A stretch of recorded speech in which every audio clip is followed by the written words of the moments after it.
नमस्कार मित्रांनो, सुस्वागतम. घरोघरी मातीच्या चुली या मालिकेच्या आजच्या भागामध्ये सुमित्रा आता देवासमोर बसते आणि आपल्या घरासाठी, या घरातील संकट निवारण करण्यासाठी देवाला हात जोडते आणि खूप रडत असते की देवा हे बघ, अरे आत्ता मात्र मी तुला जे काही हात जोडत आहे तर त्या या घरावर आलेल्या संकटावरून मात करण्यासाठी. देवा, मी तुझ्याकडे जे काही मागितलं ते मला सगळं काही तू भरभरून आत्तापर्यंत दिलेलं आहे. ते लढायला मात्र माझी मुलं आहे तर ते सक्षम आहे. फक्त तू त्यांना अगदी आशीर्वाद दे, त्यांच्या पाठीशी उभा राहा. काही झालं तरी त्यांना एकटं पडून देऊ नकोस. आणि तेवढ्यात जानकी दाराशी येते. सुमित्राचे हे बोलणं ती आता ऐकत असते. सुमित्रा तर रडतच देवाला विनवण्या करते आणि प्रार्थना करते. सुमित्रा रडतच देवाला हात जोडत म्हणते की देवा, माझं हे घर, माझा संसार आणि माझ्या लेकरांना वाचव प्लीज. अगदा काहीतरी असा चमत्कार तू कर. त्यावरती जानकी तेथे येते आणि आईला म्हणते की आई, तुमची इच्छा पूर्ण होईल. देव आपल्या पाठीशी आहे, होता आणि कायम राहील. आता हे घर वाचवायला मात्र आपल्याला एकत्र राहायला हवं. आणि हे बघा, आपलं घर आपण मात्र असं हातचं नाही जाऊन द्यायचं. माझ्यावर विश्वास ठेव. या घरासाठी मी काही करायला तयार आहे. मी काही असं नाही होऊन देणार. आणि तेवढ्याच सारंग धावतच येतो. आई नाना करत सगळ्यांना आवाज देतो. आता सगळेजण सारंगचा आवाज ऐकतात तेव्हा जानकीच्या कानावर सुद्धा आवाज येतो. तर जानकी म्हणते की सारंग भाऊजी. सारंग जोरातच ओरडत असतो की सगळ्यांनी लवकर बाहेर या. तेवढ्यात आता ऋषिकेत धावतच येतो आणि सारंग काय झालं असं विचारतो. तेव्हा आता सारंग फक्त नाना नाना करत असतो. नाना म्हणतात की सारंग, अरे बोल ना, काय झालं. घरातील सगळेजण बाहेर आलेले आहेत. जानकी विचारते की सारंग भाऊजी काय झालं. तर सारंग रडतच म्हणतो की बाहेर आपल्या घराचा लिलाव करण्यासाठी माणसं जमलेली आहेत. हे ऐकल्यानंतर आता सगळ्यांना आणखीनच धक्का बसतो. सगळ्यांच्या पायाखालची जमीन सरकते. आता नाना म्हणतात की काय बोलतोस. तर आता सारंग म्हणतो की हो, दारापुढे मात्र आता लिलावाची बोलणी सुरू झालेली आहे. त्यावरती आता ऋषिकेश म्हणतो की असं कसं होऊ शकतं. आणि तेवढ्यात सगळेजण बाहेर येऊन बघतात तर खरंच आता जे कंपनीचे MK कंपनीची माणसं आहेत तर ती तिथे आलेली आहेत आणि त्यांनी सर्व तयारी चालवली आहे. तर ऋषिकेश धावतच येतो आणि 1 मिनिट, हे सगळं काही थांबवा असे म्हणतो की तुमचं काय सुरू आहे. तेव्हा आता तो MK कंपनीचा मॅनेजर म्हणतो, तुम्हाला मात्र आता एरंदेव्यांना एखादी एक गोष्ट सांगितली ती समजत नाही का. सारखं सारखं त्या गोष्टीबद्दल समजायचं असतं का. आणि ही जी काही परिस्थिती, हे चित्र आहे तर ते बघून तुम्हाला का समजत नाही की या घराचा लिलाव सुरू आहे. लिलाव. त्यावरती आता ऋषिकेश म्हणतो की हे बघा, तुम्ही आम्हाला 1 महिन्याची मुदत दिली होती. तुम्ही असं नाही करू शकत. आणि ती मुदत संपण्यासाठी अजून वेळ बाकी आहे. त्यामुळे काही झालं तरी तुम्हाला शेवटी हा लिलाव थांबावा लागेल. त्यावरती आता लगेच मॅनेजर म्हणतात की शक्य नाही. तर ऋषिकेश म्हणतो की हे सगळं तुम्ही मुद्दाम करतात, हे सर्व आम्हाला कळतं. त्यावरती आता तो मॅनेजर म्हणतो की कळत आहे तुम्हाला, तर मग आमचं काम संपलेलं आहे. आणि काय सारखं सारखं 30 मुदत तो सारखा टेप तो वाजवतच राहतात. तुम्हाला इतकी मुदत देऊन सुद्धा, 5 दिवसाची मुदत देऊन तुम्ही कोणत्या अकलेचे तारे अगदी वाजवणार आहात, म्हणजे घर वाचवणार आहात. तर की तुम्ही काय करणार आहात बरं. त्यावरती जानकी म्हणते की 5 दिवसात बरंच काही होऊ शकतं. अजून 5 दिवस आमच्या हातामध्ये आहे. आणि हे बघा, तुम्हाला पैसे हवे आहेत तर आम्ही तुम्हाला पैसे आणून देऊ. कृपा करून प्लीज हा लिलाव आहे तर तो प्लीज आत्ताच्या आत्ता थांबवा, असे जानकी सुद्धा त्यांना रिक्वेस्ट करते. तेव्हा तो मॅनेजर म्हणतो की उगाच नाटकं करू नका, आम्हाला आमचं काम करून द्या. तेव्हा आता जानकी म्हणते की हे बघा दादा, मी तुम्हाला रिक्वेस्ट करते की प्लीज आमची बाजू एकदा ऐकून घ्या. तेव्हा तो मॅनेजर ऐकायला तयारच नसतो. तो मॅनेजर म्हणतो की हे बघा दादा म्हणतात का उगाच नाती जोडून मात्र आम्हाला गोळात घेण्याचा प्रयत्न करू नका. मी तुम्हाला शेवटचं सांगतो की बाजूला व्हा, नाहीतर मला वेगळ्या भाषेत सुद्धा सांगता येते.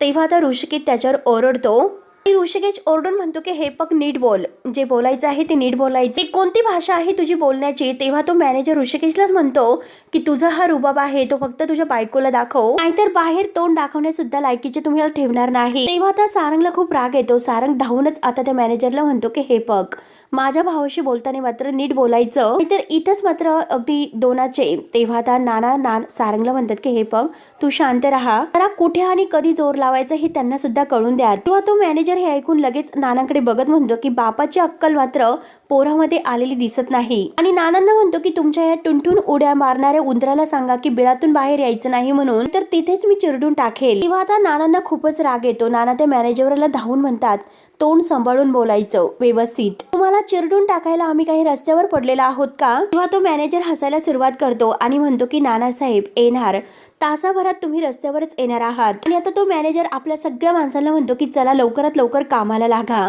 नानांना ऋषिकेशला यांना सगळ्यांना मात्र खूप राग येतोय तेव्हा ऋषिकेश सारंगला म्हणतो की हे पग डोक्यात राग घालून उदी बसू नकोस, आपण सध्या कोणत्या परिस्थितीत आहोत याचा विचार कर. तेव्हा आता सारंग म्हणतो की दादा हे पग मला कळतं, पण बघ ना तू कशा पद्धतीत बोलला. त्यावरती ऋषिकेश म्हणतो की कोणाला काय बोलायचं आहे बोलून दे, तू त्यांच्याकडे लक्ष देऊ नकोस, त्यांना जे काही करायचं असेल ते करून दे, आपण आता सौमित्र येण्याची वाट बघूयात. आणि मला वाटतं की तो एव्हाना कोर्टामध्ये पोहोचला सुद्धा असेल. तर आता सुमित्रा म्हणते की अरे पण अजूनपर्यंत त्याचा फोन सुद्धा नाही आलेला, आपल्याला कसं कळणार बरं तो कधी येणार आहे ते. आणि सुमित्रा आता जानकीला फोन करायला सांगते. तेव्हा जानकी म्हणते की हो आई मी करते. आणि तेवढ्यात आता जानकी अवंतिकाच्या मोबाईलवर फोन करते. अवंतिका फोन उचलून बोला वहिनी असं म्हणते. आणि जानकी मात्र आता जो काही तेथे प्रकार सुरू आहे तो सगळं काही अवंतिकाला सांगते. ते लिलाव सुरू झालेला आहे आणि सौमित्र भाऊजी आणि आम्ही तुमची वाट बघत आहोत, तुम्ही कधी येणार आहेत बरं. अवंतिका म्हणते की सौमी कोर्टात गेलेला आहे, मी सुद्धा बाहेर त्याची केव्हापासून वाट बघत आहे, नक्की कोर्टामध्ये काय सुरू आहे मला सुद्धा खरंच काही माहिती नाही. एक काम करा, काही करा, परंतु त्या माणसांना होल्ड करून ठेवा. तेव्हा आता जानकी म्हणते की हो आम्ही घरातील सगळेजण त्यांना विनंती करत आहोत, परंतु ते ऐकायला तयार नाहीत. काही झालं तरी आता शेवटी आपल्या घराचा लिलाव होणारच आहे. किंतु अगं अवंतिका हे असं व्हायला नकोय, नाहीतर खूप मोठा अनर्थ होईल. काही करा, परंतु आता मात्र स्टे ऑर्डर आहे ती तुम्ही घेऊनच या. तेव्हा अवंतिका म्हणते की वहिनी आम्ही आमचा पूर्ण प्रयत्न करू, परंतु नक्की काय होईल हे सांगता येत नाही. सौमित्र जजला भेटला असेल, परंतु नक्की आता सर्व काय होईल हे सांगता येत नाही. त्याचं मला सुद्धा खूप टेन्शन आलेलं आहे.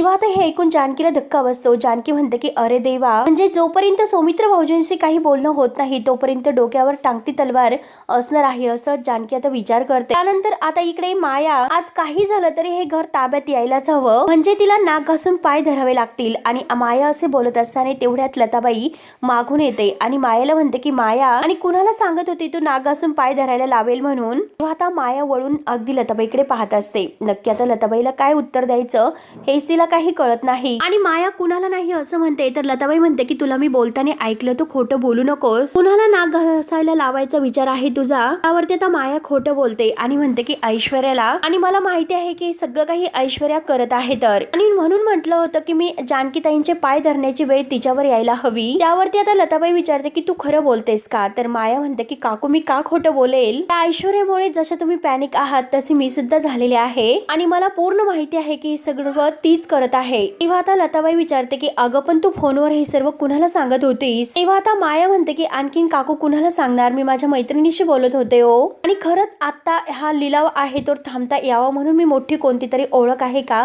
हे बघत होते, बाकी काही नाही. माझी कसली कुणाशी इतकी मोठी ओळख आली तर. आणि हे बघा काकू आपल्याला ऐश्वर्याला जाब विचारायला हवा म्हणून बरोबर काकूला घोळात घेते. आता लताबाईला खरं पटतं. लताबाई हो असं म्हणते. आता जेव्हा माया बाहेर जाते पण लताबाईचा तरी सुद्धा संशय दूर होत नाही. लताबाई विचार करते की नक्की ही माया कुणाशी बोलत होती, की आपल्यापासून ही काही लपवत तर नाही ना, याचा संशय मात्र आता येतोय. तेव्हा सगळेजण बाहेर येतात आणि आता या लिलावाची पूर्ण तयारी होऊन सगळेजण आता एकत्र आलेले आहेत. आता मात्र सगळे माणसं सुद्धा आलेले आहेत. तेव्हा मात्र मॅनेजर आता म्हणतो की आज मात्र आपण येथे कशासाठी जमलेलो आहोत हे तर तुम्हाला माहितीच आहे, आणि जास्तीत जास्त वेळ न घालवता मात्र मी थोडक्यात तुम्हाला या गोष्टीची अगदी माहिती करून देतो. म्हणजे या वास्तूची ही प्रॉपर्टी रणदिव्यांची आहे म्हणजे होती असं आता म्हणतो. तर ऋषिकेशला राग येत असतो आणि आता ती प्रॉपर्टी आमच्या ताब्यात आली असे तो मॅनेजर जेव्हा म्हणतो तेव्हा त्या रणदिवे सगळेजण रागाने पाहत असतात. आता लताबाई सुद्धा बाहेर येते. तेव्हा आता मॅनेजर म्हणतो की ही प्रॉपर्टी मात्र त्यांनी अगदी जपलेली आहे. रणदिव्यांच्या म्हणजे प्रॉपर्टीवर साधा एक वरखाडा सुद्धा नाही, जरी त्यांच्या नावावर कितीही शिंतोडे असले तरी सुद्धा. त्यामुळे ह्या अनमोल प्रॉपर्टीचं मोल आहे तर ते कमीत कमी आम्ही 3 करोड रुपये ठरवलेलं आहे. त्यामुळे तुम्ही सुद्धा मात्र ह्या अगदी प्रॉपर्टीवर जास्तीत जास्त बोली लावून आता ही प्रॉपर्टी आपली करा. तेव्हा मात्र आता माया मनातून खूप खुश होते आणि शेवटी माझ्या मनासारखं होणार आहे असे मात्र आपल्या मनात म्हणते. तेव्हा मात्र आता ऋषिकेश जानकीला विचारतो की सौमित्र कुठपर्यंत पोहोचलेला आहे. तेव्हा जानकी म्हणते की माझं अवंतिका बरोबर बोलणं झालं आणि सौमित्र भाऊजींना येण्यासाठी वेळ लागेल. सौमित्र भाऊजू अजून सुद्धा कोर्टामध्येच आहेत आणि त्यांच्याशी माझं काही बोलणं नाही झालेलं. त्यावरती ऋषिकेश म्हणतो की काही झाले तरी लवकरात लवकर ते दोघं मात्र इथे पोहोचलेच पाहिजे. तेव्हा आता तो मॅनेजर मोलीला सुरुवात करायला सांगतो. सांगतो आणि प्रत्येक जण अगदी जास्तीत जास्त बोली लावून आता हा मान स्वीकारायला हवा। तेव्हा आता रणदिव्यांच्या घरातील प्रत्येक व्यक्तीला खूप टेन्शन येते आणि सगळेजण अगदी टेन्शन मध्ये उभे आहेत आणि आता ही बोली करायला सुरुवात होते। तर आता येथे आलेला एक व्यक्ती म्हणतो की 3 करोड रुपये 5 लाख रुपये। तेव्हा लगेच आता हा मॅनेजर विचारतो की 3 करोड 5 लाख रुपये यावरती कोणाची बोली आहे का? एकदम असं प्राईम लोकेशन आहे आणि पुढची 5 वर्ष मेंटेनन्स 0 असेल, त्यामुळे त्याचा विचार करून मात्र आता ही वरची बोली लावा। तेव्हा मात्र आता लगेच दुसरा एक व्यक्ती आहे तर तो म्हणतो की 3 करोड रुपये म्हणजे 10 लाख रुपये। तेव्हा आता लगेच 3 करोड 10 लाख रुपये एक असं आता हे बोलीत बोललं जातं। 3 करोड 10 लाख रुपये 2। तेवढ्यात तेथे ऐश्वर्या येते। ऐश्वर्या आता 3.5 करोड 10 लाख रुपये अशी बोली लावते। आता ऐश्वर्याला बघून सगळ्या रणदेव्यांना मात्र धक्का बसतो। आता सयाजी सुद्धा ऐश्वर्याच्या सोबत असतो। सगळेजण ऐश्वर्या आणि सयाजीकडे पाहत असतात। तर मायाला सुद्धा मात्र ह्या ऐश्वर्याकडे बघून धक्काच बसतो। माया सुद्धा तिच्याकडे पाहतच असते। सगळ्यांच्या समोर ऐश्वर्या म्हणते की हे घर मीच विकत घेणार आहे। तर आता अवंतिका आणि सौमित्र घरी येत असतात गाडीतून। आता सौमित्र विचारतो की अवंतिका घरी काय सिच्युएशन आहे, फोन वगैरे आला होता का? त्यावरती अवंतिका म्हणते की माझं जानकी वहिनीशी बोलणं झालं आणि ते आपले येण्याचीच वाट बघत आहेत। लिलाव ऑलरेडी सुरू झालेला आहे। त्यावरती हे ऐकून सौमित्र म्हणतो की काय बोलतेस? तर अवंतिका म्हणते की हो, आणि काही झालं तरी लवकरात लवकर पोहोचायला हवं। तेव्हा आता सौमित्र म्हणतो की आपल्याला अजून 1 तास तरी लागेल, म्हणून ते घाईने आता अगदी फास्ट येण्याचा प्रयत्न करत आहे। तर इकडे ऐश्वर्या पुढे येते। ऐश्वर्या आणि सयाजी मात्र खुर्चीवर येऊन बसतात। तेव्हा लगेच आता पुन्हा बोलीला सुरुवात केली जाते की बोला, अजून कोणी बोलणार आहे का? 3.5 करोड 1। तेव्हा मात्र आता सगळेजण पाहत असतात। तर मॅनेजर मायाकडे बघतो। मायाला तर खूप आनंद होत असतो। माया मात्र मॅनेजरला शांत राहायला सांगते। तेवढ्यात तेथील एक मॅडम म्हणते की 4.5 करोड। तर आता 4.5 करोड म्हटल्यानंतर आता तो लगेच मॅनेजर म्हणतो की अरे वा। तेव्हा लगेच आता ऐश्वर्या तिच्याकडे पाहत असते। ऐश्वर्या लगेच आता 4 करोड असं म्हणते। आता 4 करोड म्हटल्यानंतर ऋषिकेश आणि जानकी मात्र तिच्याकडे धक्क्यानेच बघत असतात, कारण ह्या ऐश्वर्याकडे इतके पैसे आले कुठून? सगळेजण मात्र आता कुजबुज करायला सुरुवात करतात की ह्या ऐश्वर्याकडे पैसे आलेत कुठून? तेव्हा आता मॅनेजर म्हणतो की 4 करोड रुपयाची बोली लागलेली आहे। त्यावरती आता मात्र आणखीन कोणी बोलणार आहेत का? तेवढ्यात ती बाई म्हणते की आता 4.5 करोड। आता 4.5 करोड म्हटल्यानंतर आता ह्या ऐश्वर्याला त्या बाईचा खूपच राग येतो आणि माया मॅनेजर एकमेकांना खुणावत असतात। इकडे सौमित्र आणि अवंतिका मात्र फास्ट घरी येण्याचा प्रयत्न करत आहेत। आता मॅनेजर म्हणतो की 4.5 करोडच्या पुढे आता हे जे काही बोली आहे ती जाऊ शकते, कारण ह्या प्रॉपर्टीची व्हॅल्यू खूप जास्त आहे। आता बोला लवकर कोण आहे? तर ऐश्वर्या लगेच म्हणते की 5 करोड रुपये। तेव्हा आता माया आणि आता मॅनेजर एकमेकांना खुणावत आहे हे लताबाई पाहते आणि लताबाई आता मनात म्हणते की माया या माणसाला ओळखते कसं आणि ती नक्की त्याच्याशी काय खुणावते। तर जानकी मात्र धक्क्याने ऐश्वर्याकडे पाहत असते। आता लताबाईला मात्र मायाचा संशय येतो। त्यानंतर सुमित्रा देवाला हात जोडते आणि देवाला हात जोडून म्हणते की देवा काही कर, परंतु माझं घर वाचव। त्या ऐश्वर्याच्या ताब्यात माझं घर जाऊन देऊ नकोस। 5 करोड 1 5 करोड 2 असं जेव्हा बोली बोलली जाते तेव्हा आता जानकीला डोळ्यात पाणी येतं आणि नानांच्या सुद्धा। मित्र सुद्धा आता रडत आहे आणि घरातील सगळेजण मात्र टेन्शन मध्ये आहेत। तेव्हा 5 करोड असं म्हणल्यानंतर आता सौमित्र येतो आणि जोरात थांबा असं म्हणतो। सौमित्र आणि अवंतिकाला बघून मात्र आता रणदेव्यांच्या अगदी चेहऱ्यावर आनंद येतो, परंतु बाकी सर्वांना मात्र धक्का बसतो, कारण आता हे नक्की काय घेऊन आले असतील। आता तेथे आलेल्या सगळ्या काही आता ह्या लोकांमध्ये चर्चा सुरू होते। सौमित्र अवंतिका आता सगळ्यांच्या समोर पुढे येतात। तेव्हा आता सौमित्र मात्र मॅनेजर जवळ येतो। मॅनेजर म्हणतो की आता हा लिलाव सुरू आहे आणि तुम्हाला असं मध्ये नाही थांबवता येणार। सौमित्र म्हणतो की हे बघा, काही झालं तरी तुम्हाला हा लिलाव थांबावा लागेल। तेव्हा आता मॅनेजर म्हणतो की धमकी देतात का? तर सौमित्र म्हणतो की वकील आहे मी, मला धमकीची नाही तर कायद्याची भाषा बोलता येते आणि जे काही कोर्टाकडून आणलेलं त्याने स्टे ऑर्डर आहे तर ते मात्र मॅनेजरला दाखवतो। तेव्हा आता हे ऐकून माया आणि मॅनेजर यांना धक्का तर बसतोच, परंतु जानकी, ऋषिकेश आणि पूर्ण रणदेवे यांना खूप आनंद होतो। इतक्या घाईमध्ये तुम्ही हा लिलाव सुरू केलेला आहे, तितक्या लवकरात लवकर हे सर्व थांबवायचं असे आता सौमित्र त्यांना धमकावतो। तेव्हा आता सयाजी लगेच उठून उभा राहतो आणि ओरडत म्हणतो की खेळ चालू आहे का? हो बाजूला। तेव्हा आता सौमित्रला असं म्हटल्यानंतर राग येतो।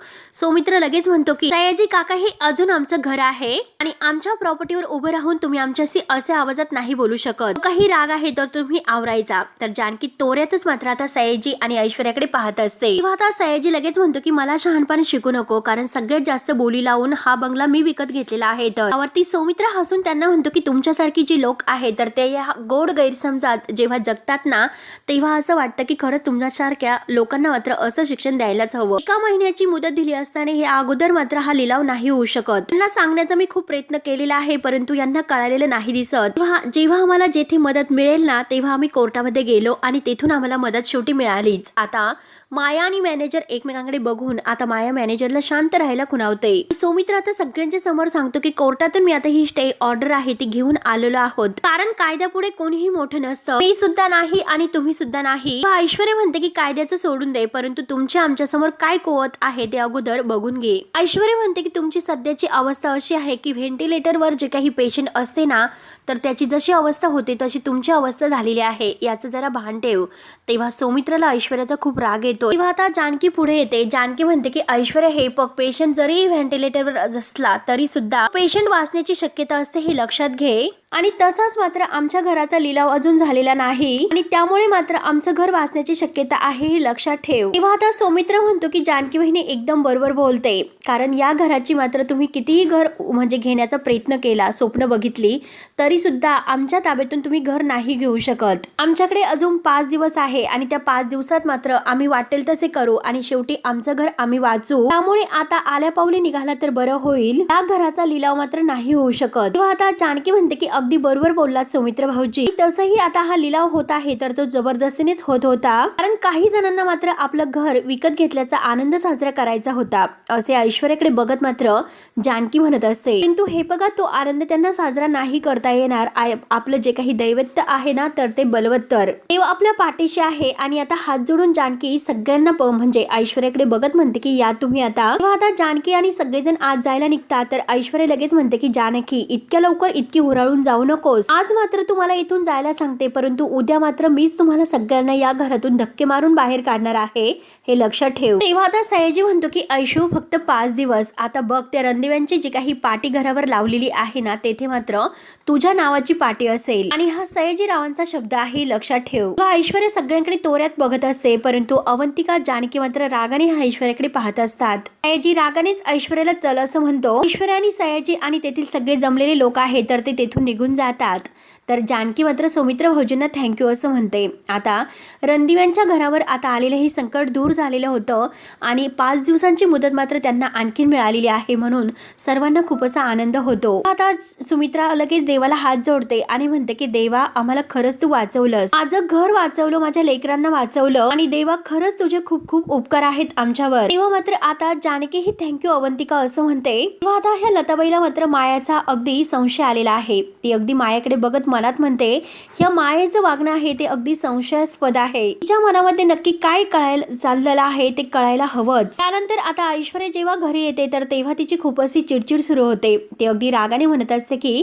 आता हे सगळं काही जानकीच्या फेवरमध्ये कसं घडतं तेच मला नाही कळत, आता हे घर माझ्या ताब्यात आलं होतं परंतु त्या सौमित्रमुळे हे सगळं काही झालंय, सौमित्राने मात्र मध्येच येऊन सगळ्या प्लॅनची वाट लावून ठेवली, सगळ्याची माती केली, तर हे जे काही घडलं गेलेलं आहे त्यामुळे खरंच मला खूप असं इन्सल्टिंग फील होतंय। आता सयाजी म्हणतो की तू काळजी करू नकोस ऐशू, तुझ्या अपमानाचा बदला मात्र आता हा सयाजी घेतल्याशिवाय राहणार नाही, आणि आज मात्र लिलाव झाला नसेल आणि 5 दिवसात मात्र तो नक्की होणार, आणि बघतो ते रणदिवे कसे पैसे जमा करतात ते। ऐश्वर्या म्हणते की समजा त्या देवी जानकीने मात्र पैसे उभे केले, म्हणजे त्या लोकांनी काहीतरी करून पैसे जमवलेत, तर मात्र काय करायचं, आपण तर काहीच करू शकत नाही। त्यावरती सयाजी म्हणतो की अगं पण तुला असं का वाटतं। आता ऐश्वर्या म्हणते की मला माहिती आहे की जेव्हा त्या जानकीला मी पाडण्याचा प्रयत्न करते पण तेव्हा मात्र ती ताकदीने उचलून ती माझ्यासमोर ताट मानेने उभी राहते, आणि आता ती कुटुंबाची जी ताकद आहे ना त्या लोकांचे एकत्र असण्याची ताकद आहे, आणि त्या लोकांना मात्र एकमेकांपासून वेगळं करणं हे अद्यापही मला नाही जमलेलं, म्हणून ऐश्वर्या आता खूपच चिडलेली आहे, दात वगैरे खाती आता बोलत आहे। तेव्हा कावेरी काकू तेथे येतात। कावेरी काकू म्हणतात की अगं हे पग रणदिव्यांच्या मनामध्ये कितीही आता अगदी मतभेद जरी झाले पण त्यांच्यामध्ये एकी मात्र टिकून आहे, माणसं मात्र एकमेकांना धरून ठेवण्यात आणि एकमेकांच्या सुखात आनंद मानतात,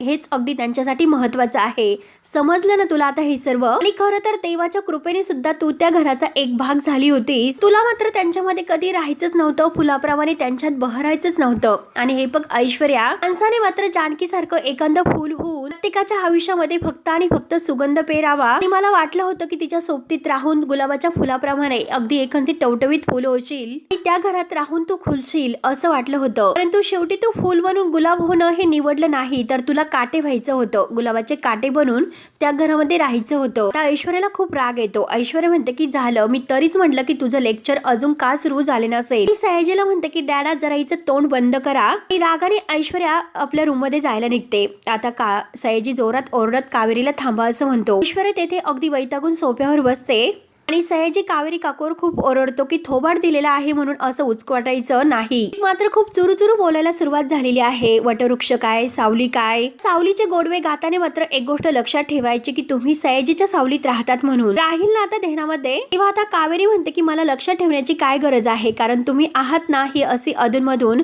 आठवण करून देण्यासाठी. तेव्हा आता सयाजी जोरात ओरडतो आणि बास असं म्हणतो. त्यावरती ऐश्वर्या म्हणते की डॅडा नको, तुम्ही आता तिच्यावर नादी लागू नका आणि वेळ वाया घालू नका स्वतःचा. ती म्हणजे पालत्या घड्यावर पाणी आहे असे ती मॉम आहे, तर तिच्या नादी लागण्यापेक्षा रणदेवांना कसं रस्त्यावर आणायचं याचा आपण विचार करूयात. त्यानंतर आता इकडे रणदेवांच्या घरामध्ये ऋषिकेश म्हणतो की सौमित्र आणि अवंतिका हे वेळेवर आलेत, बरं झालं, नाहीतर आपलं काय झालं असतं. तेव्हा आता जानकी म्हणते की नाही ऋषिकेश. तेव्हा आता जानकी म्हणते की असं बोलू नका, आजपर्यंत तुम्ही मला धीर देत आलात आणि कोणीच मात्र असा निगेटिव्ह विचार करायचा नाही. आणि आता हे घर आहे तर ते लीला होण्यापासून वाचलेलं आहे. 5 दिवस आपल्या हातामध्ये आहे आणि ह्या 5 दिवसात मात्र आपल्याला असं काही करायचं आहे, आपल्या घराकडे मात्र कोणीच असं वाकड्या नजरेने नाही बघू शकणार. आपण सगळेजण एकत्र आहोत, एकत्र लढूयात आणि नक्कीच यातून काहीतरी मार्ग निघेल. आपलं घर हे कायम आपलंच घर राहणार आहे. म्हणून जानकी सगळ्यांच्या मनामध्ये एक पॉझिटिव्हिटी निर्माण करते आणि सगळेजण खूप खुश होतात. सगळ्यांच्या चेहऱ्यावर आनंद येतो आणि हा भाग येथे संपतो. पुढील भागामध्ये जानकी मात्र सायलीला सांगत असते की अगं आमच्या घरावर आणि आमच्या ह्या सगळ्या रणदेवांच्या प्रॉपर्टीवर त्या मकरंदने सावट आणलेला आहे, त्याचं सुगावं लागत आहे. तर सायली म्हणते की जानकी काळजी करू नकोस, मी आलेले आहे, सगळं काही नीट होईल म्हणून सायली आणि जानकी एकमेकींना मिठी मारतात. तेव्हा आता जानकी आणि माया बोलत असतात आणि सायली जाण्यासाठी गाडीमध्ये बसते आणि मायाला बघते आणि सायली लगेच म्हणते की माया, ही माया मात्र आता जानकीला काही कळत नाही का, माया म्हणजे तर मकरंदची बहीण आहे आणि जानकीच्या का लक्षात आलं नसेल. आता सायली लगेच गाडी थांबवायला सांगते आणि गाडीच्या खाली उतरते आणि जानकीला मात्र आता ही माया मकरंदची बहीण आहे हे सांगायला येते. तेव्हा आता मित्रांनो पुढे नक्की काय होतं हे बघण्यासाठी आपल्या चॅनलला नक्की सबस्क्राईब करत राहा. धन्यवाद.